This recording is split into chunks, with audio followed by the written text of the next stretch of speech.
लकड़ी खटा खटा टूटे कमरिया टूटे रे नाना दी कमरिया टूटे रे नाना दी पजरिया टूटे रे नाना दी कमरिया टूटे रे नाना दी पजरिया टूटे रे नाना दी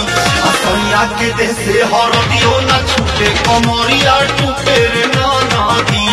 सैया के देह से हरदियो न छूटे कमरिया टूटे रे नाना दी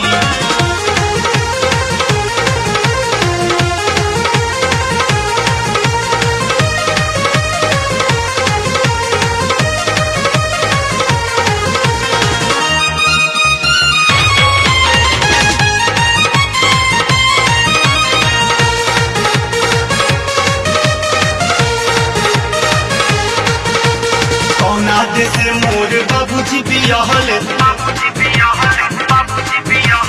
लोला कुचा बजी न यदुआ जी रहले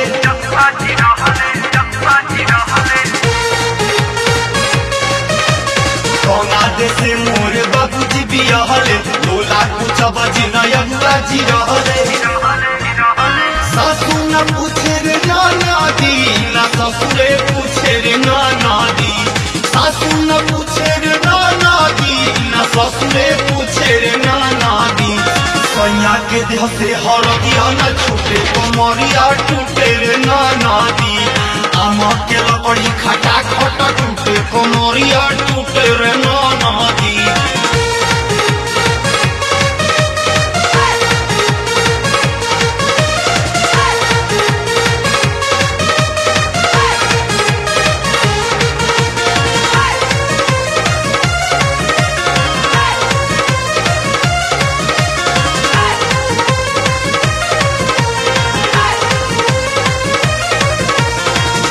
में चूहे जवानी पखिल के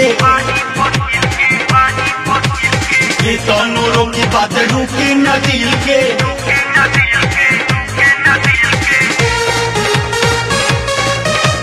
कोई छिन चूहे जवानी पखिल के ये तनों की बात रुके न दिल के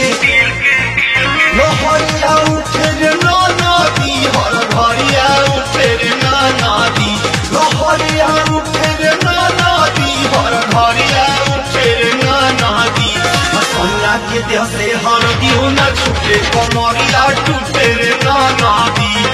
आमा के लकड़ी खटा खटा टूटे कमरिया टूटे रे नाना दी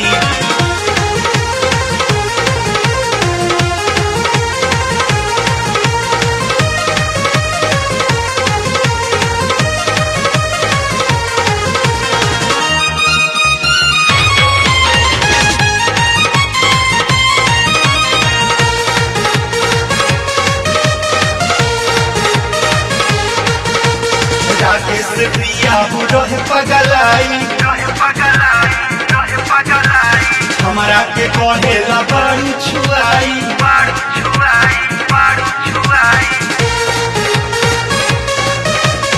अखिलेश प्रिया हो रहे पगलाई हमारा के कहेला बारू छुआई संग में सुते न नाना दी न घर में घुसे रे नाना दी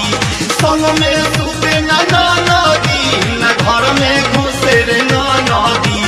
सैया के देह से हरदियो न छूटे कमरिया टूटे रे नाना दी